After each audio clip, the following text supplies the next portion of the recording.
করছো? এরা পবিত্র শঙ্খ, এতে ওদের কোনো দোষ নেই। ওরা যা করছে শঙ্খাসুরের প্রভাবের ফলেই করছে। কানাই, এদের আটকাবো কি করে?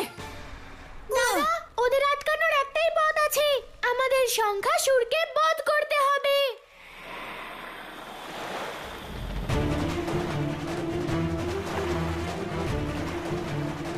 কানাই, আমি এই শঙ্খকে আমার মতো করে আটকাচ্ছি।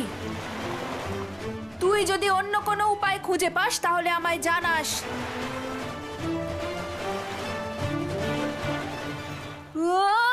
দাদা দাঁড়াও দাঁড়াও। কানাই, তাহলে কি করব? ওইখানে ওইখানে লুকিয়ে পড়ি, চলো।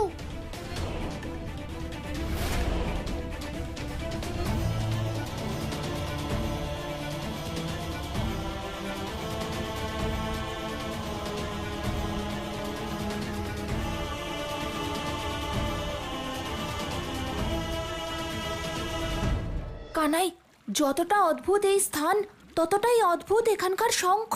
হ্যাঁ দাদা, যদি আমরা এভাবেই লুকিয়ে থাকি তাহলে পাঞ্চজন্য শঙ্খকে খুঁজবো কি করে? আর একটু অপেক্ষা করতে হবে দাদা। কোনো শঙ্খের ক্ষতি না করেই ওই পাঞ্চজন্য শঙ্খকে খুঁজতে হবে।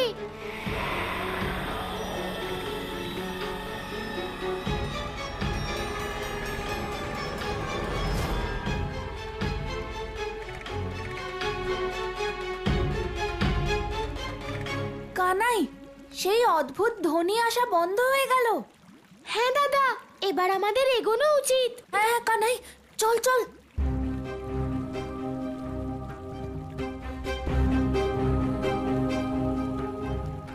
কানাই, এই শঙ্খলোকে আমরা কতক্ষণ ঘুরে বেড়াবো? ঋষি সন্দীপনী পাঞ্চজন্য শঙ্খ চেনার কোনো উপায় নিশ্চয়ই বলেছেন। কোনো পথ তো বলেছেন উনি, যাতে আমরা পাঞ্চজন্য শঙ্খ খুঁজে পাই। কানাই, ওই শঙ্খ এত সহজে দেখা যায় না। ওকে চেনার একটাই উপায় আছে। সৌন্দর্যের মধ্যে সবচেয়ে সুন্দর, পবিত্রতায় সবচেয়ে পবিত্র। তাকে তখনই দেখা যায় যখন আকাশে পূর্ণ চন্দ্র দেখা যায়। হে চন্দ্রদেব, পাঞ্চজন্য শঙ্খ খুঁজতে আমাদের সাহায্য করুন।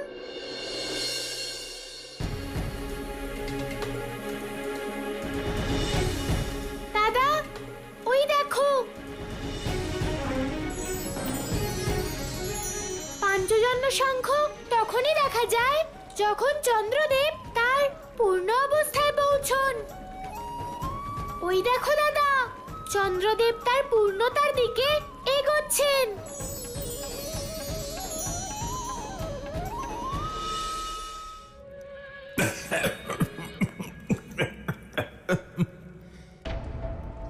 কি করে খাও এসব তুমি?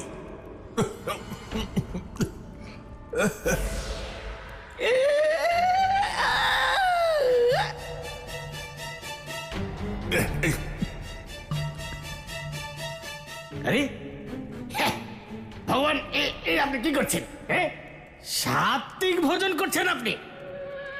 ওই চক্রধারীকে পরাজিত করতে হবে তো, তাই ওর মতো করেই ভাবতে হবে। আর ওর মতো করে ভাবতে হলে এগুলো খেতে হবে। সেই কথা তো ঠিক আছে ভগবান, এখানে আপনি ছলনার সাথে ভোজন করছেন, কিন্তু ওখানে আপনার কাজ ছলনার সাথে করার জন্য চেষ্টা চলছে। জানেন আপনি, আপনার জন্য একটা খারাপ সংবাদ এনেছি আমি। আবার কি হয়েছে? ভোগ উৎসর্গ করতেই তার ফল পেয়ে গেলাম। আবার কি অশুভ সংবাদ এনেছো? ভগবান, কুরুবংশের পাণ্ডু পত্নী আর আপনার শত্রু বসুদেবের বোন কুন্তী নিজের 5 পুত্রকে সঙ্গে নিয়ে মথুরার দিকে এগিয়ে আসছে।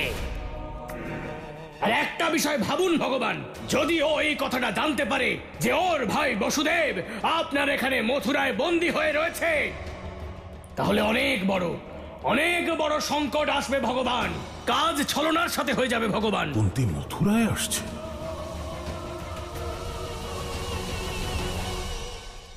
তুমি ঠিক দেখেছো? অন্য কাউকে দেখেছো হয়তো। আরে কি বলছেন আপনি ভগবান? আপনি প্রেত দৃষ্টির ওপরে সন্দেহ করছেন? আমি নিজের বড় বড় চোখ দিয়ে দেখেই আপনাকে বলছি, উনি হস্তিনাপুরের মহারানী ভীষ্মের পুত্রবধূ কুন্তী ছিলেন। ওই কুন্তির তো একটাও সন্তান ছিল না। দেবতাদের কৃপায় 5টা পুত্র।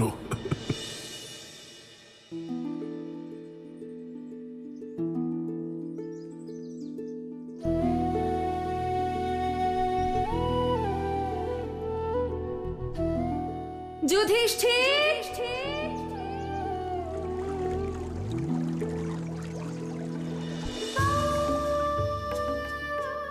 ভীম,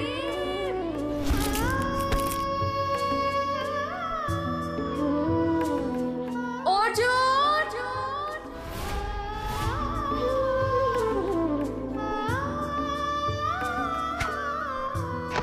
নকুল, সহদেব, কোথায় তোমরা?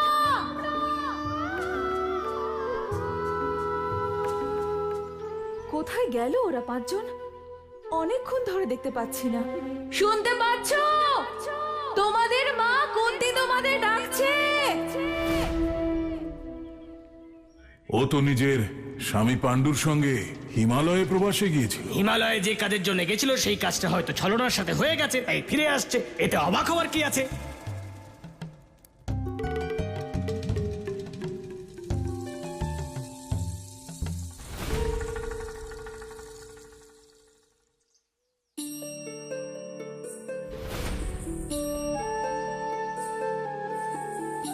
ভীম,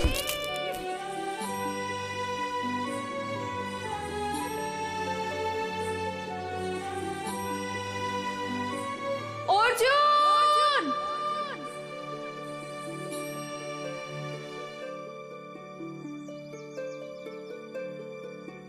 যুধিষ্ঠির, নকুল,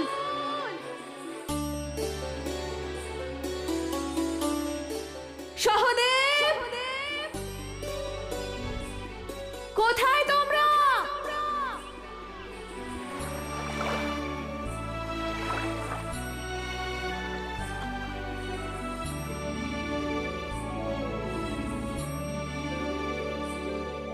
তোমাদের মা কুন্তী তোমাদের ডাকছে।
যে সবচেয়ে বেশি ভোজন করে সেই সবচেয়ে জোরে ছুটতে পারে। দেখলি অর্জুন, আমি পৌঁছেছি সবার আগে মায়ের কাছে।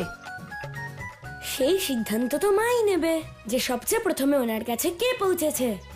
যেভাবে মা তার সন্তানদের সমানভাবে ভালোবাসে, ঠিক সেইভাবে আমার পুত্ররা আমার কাছে একসঙ্গে এসেছে। আচ্ছা বলো, কি কি এনেছো? মা, আমি ফল এনেছি। মা, আমি তোমার জন্য জল নিয়ে এসেছি। আর আমি ভোজন বানানোর জন্য কাঠ এনেছি মা। আর ভোজন প্রস্তুত হলে সবার আগে কিন্তু আমি খাবো। পুত্র, তোমরা সবাই যেরকম আলাদা আলাদা সামগ্রী নিয়ে এসেছো, ঠিক তেমনি তোমাদের 5 জনের মধ্যে আলাদা আলাদা গুণ আছে। তোমরা সবাই যদি একজোট হয়ে থাকো তাহলে সব সংকটকে জয় করতে পারবে। মা, আমরা সবাই একই হাতের আঙুল, আর আমাদের সবাইকে এক করে রেখেছে যে মুষ্টি, সেটা তুমি। হ্যাঁ পুত্র, চলো এবার আমরা তাড়াতাড়ি গিয়ে ভোজনের ব্যবস্থা করি। তারপরে আমরা বৃন্দাবনের পথে যাত্রা করব। কিন্তু মা, আমরা তো হস্তিনাপুরে যাচ্ছি, তাহলে বৃন্দাবনে কেন যাব? পুত্র, বৃন্দাবন হস্তিনাপুরে যাওয়ার পথেই পড়ে, আর আমরা বৃন্দাবন মথুরা হয়েই হস্তিনাপুরে যাব। আর বৃন্দাবনে তোমাদের মামা বসুদেবের মিত্র নন্দ আর ওনার পুত্র কানাইয়ের সঙ্গেও দেখা করব। কানাই? হ্যাঁ, এবার চলো।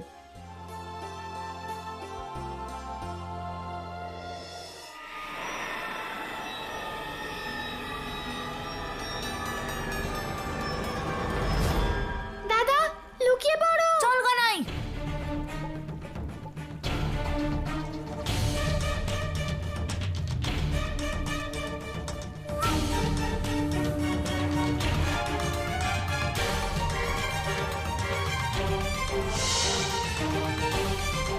কানাই, তুই তো বলেছিলি পূর্ণিমার জ্যোৎস্না পড়লে তবেই আমরা পাঞ্চজন্য শঙ্খ দেখতে পাবো, কিন্তু এখানে তো জ্যোৎস্নার আলো পড়ার পরেই সব শঙ্খ অদৃশ্য হয়ে যাচ্ছে। দাদা, চন্দ্রদেবের এই পূর্ণিমার আলোতে কেবল পবিত্র বস্তুদেরই দেখা যায়। ওই শঙ্খদের ওপর আসুরিক প্রভাব ছিল। কানাই, তাহলে তো জ্যোৎস্নার আলো পড়তেই পাঞ্চজন্য শঙ্খ অদৃশ্য হয়ে যাবে। দাদা, পাঞ্চজন্য শঙ্খ এতটাই পবিত্র যে তার উপরে কোনো আসুরিক প্রভাব পড়তেই পারে না।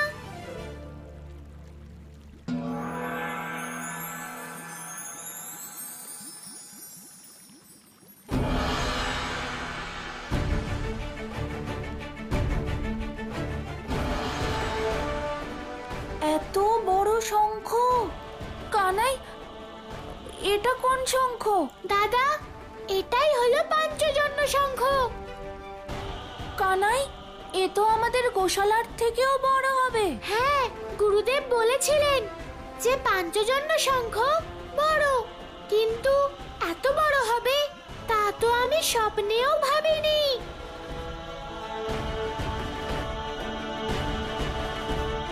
আমি এটা জানি না ভদ্রাক্ষ যে ওই কুন্তি নিজের পুত্রদের নিয়ে এই মথুরায় কেন আসছে, তবে আমি এখন নতুন কোনো সমস্যায় জড়াতে চাই না। এখন হস্তিনাপুরের রক্ষাকর্তা ওই ভীষ্মর সঙ্গে যুদ্ধ করার সময় নয়। এখন আমি কেবল বিষ্ণুর ওই পরম অবতার কৃষ্ণ কানাইয়ের ওপরেই নিজের মনোযোগ কেন্দ্রীভূত করতে চাই। আমি বুঝে গেছি ভগবান, আপনি কুন্তি নামের সমস্যাকে মথুরায় পৌঁছানোর আগেই ছলনার সাথে শেষ করে দিতে চাইছেন, তাই না? আপনার কাজ হয়ে যাবে, কারণ আমি ওই কাজটা ছলনার সাথে করে ফেলবো। এটা এত সহজ নয় ভদ্রাক্ষ। ওই পাঁচজন কোনো সাধারণ বালক নয়, দেবপুত্র। কি করে করবে ওদের শান্ত? আরে ভগবান, আমি করব না, না, ওদেরকে শান্ত করবে হিড়িম্ব। হিড়িম্ব? আমার পরম মিত্র হিড়িম্ব? হ্যাঁ ভগবান, আরে ও একাই ভীষ্মের পুরো সৈন্যকে শান্ত করে দিতে পারে, সমাপ্ত করে দিতে পারে। তার সামনে এই পাঁচজন ছোট্ট ছোট্ট বালক কি আর করবে? ওদের কাজ এক নিমেষেই শেষ হয়ে যাবে। তাহলে জাগাও ওকে, বলো যে ও একসঙ্গে ছজন মানুষকে ভোজন করতে পারবে।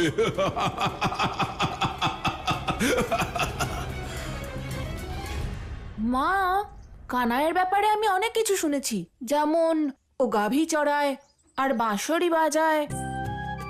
তাছাড়া বাক্যালাপেও নাকি ও খুবই চতুর, আর কংসের মতো শক্তিশালী কুটিল রাজা ওর কোনো ক্ষতি করতে পারেনি। এসব বিষয়ে আমার কোনো আগ্রহ নেই। কানাইয়ের থেকে তো আমি বাঁশরি বাজানো শিখবো। তুই তীর ধনুক চালানো শিখবি নাকি বাঁশরি? তুই তো রাজপুত্র, বাঁশরি শিখে কি হবে? শুনেছি কানাইয়ের বাঁশরির সুরে এত শক্তি আছে যে সেটা বাজিয়ে সে যে কাউকে নিজের বশে আনতে পারে। কিন্তু তুই কাকে বশ করতে চাস? ভীম দাদা, তোমাকে। আমাকে কেন? গায়ের জোরে তো তোমাকে আমি হারাতে পারবো না, তাই ভাবছি বাঁশরি বাজিয়েই জয়লাভ করি। নাও, তাড়াতাড়ি ভোজন শেষ করো, বৃন্দাবনের পথে রওনা দিতে হবে তো।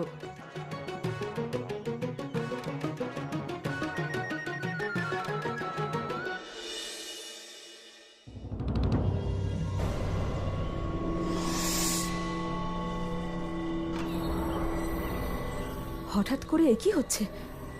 এ আবার কোন সংকট?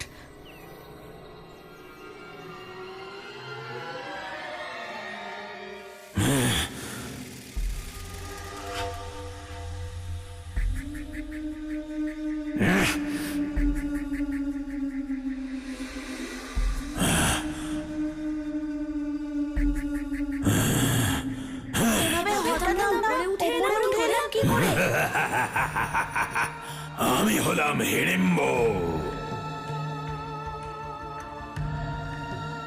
এই বনাঞ্চল পুরোটাই আমার। যদি ভুলবশত কেউ এখানে আসে তাহলে আর জীবিত ফেরে না।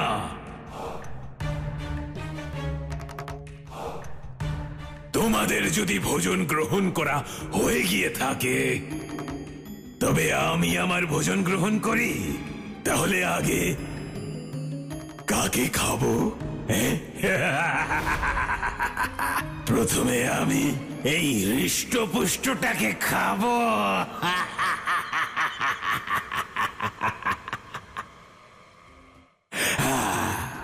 দাঁড়াও হিড়িম্ব, আগে আমাদের সবাইকে নিচে নামাও। তাই আমার বনাঞ্চলে এসে আমাকেই আদেশ দিচ্ছ? একটার পর আবার একটা ভুল। ভুল তুমি করেছো হিড়িম্ব, আমাদের ভোজন করতে না দিয়ে। একে তো তোমরা বিনা অনুমতিতে আমার বনাঞ্চলে প্রবেশ করেছো, তার উপরে আমার হাতের মধ্যে বসে ভোজন করলে আমি কি তোমাদের সকলকে পুজো করব? কিন্তু রাক্ষসরাজ, বোন তো সবার জন্য হয়, তাহলে একা তোমার হলো কি করে? বোন তারই হয় যে নিজের বাহুবলে বনাঞ্চল জয় করে।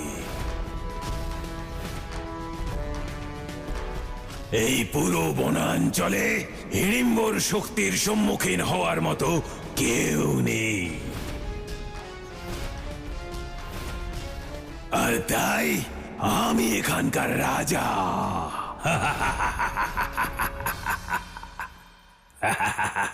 দেখো হিড়িম্ব, আমরা এখানে তোমার সঙ্গে বিবাদ করতে আসিনি, আর না তোমার বনাঞ্চল ছিনিয়ে নিতে এসেছি। আমরা তো এখান থেকে চলেই যাচ্ছিলাম। আমাদের নিচে নামিয়ে দাও আর আমাদের যেতে দাও। অবশ্যই যেতে দিতাম যদি তোমরা মানুষ না হতে। মানুষের গন্ধ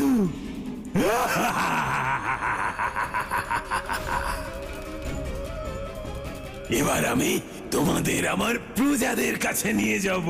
মানুষের গন্ধ পেয়ে ওরা সবাই অত্যন্ত প্রসন্ন হবে, আনন্দ অনুভব করবে। মানুষের গন্ধ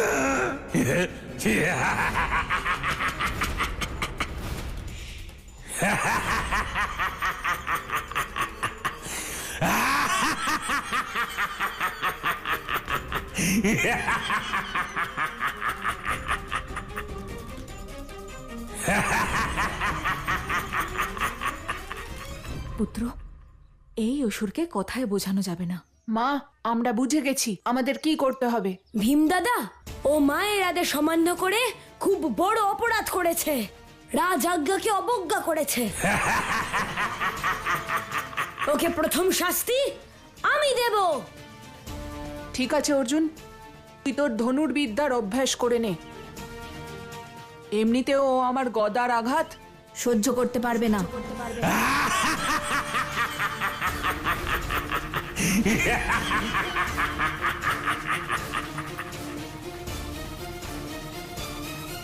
কানাই, এত বড় শঙ্খ বাজাবে কে? দাদা, অত জেনে আমাদের কি লাভ?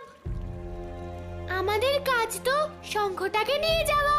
তাহলে আমরা কার অপেক্ষা করছি? শঙ্খাসুরের। কি?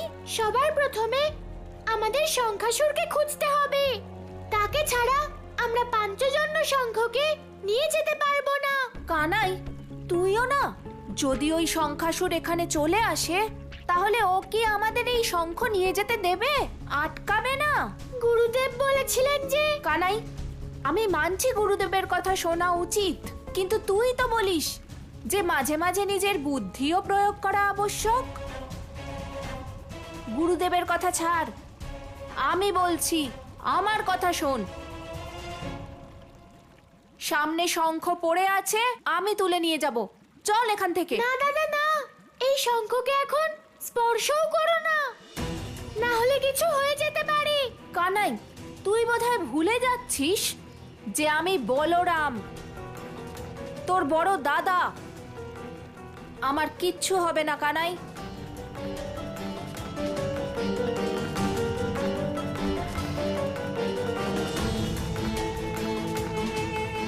না দাদা না, দাদা না, দাদা না।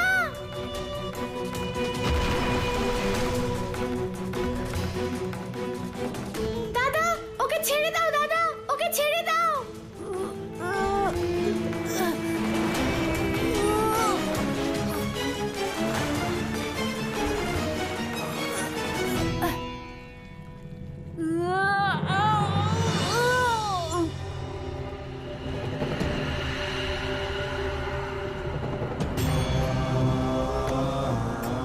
কানাই, দেখতে পাচ্ছিস তোর দাদার কত শক্তি?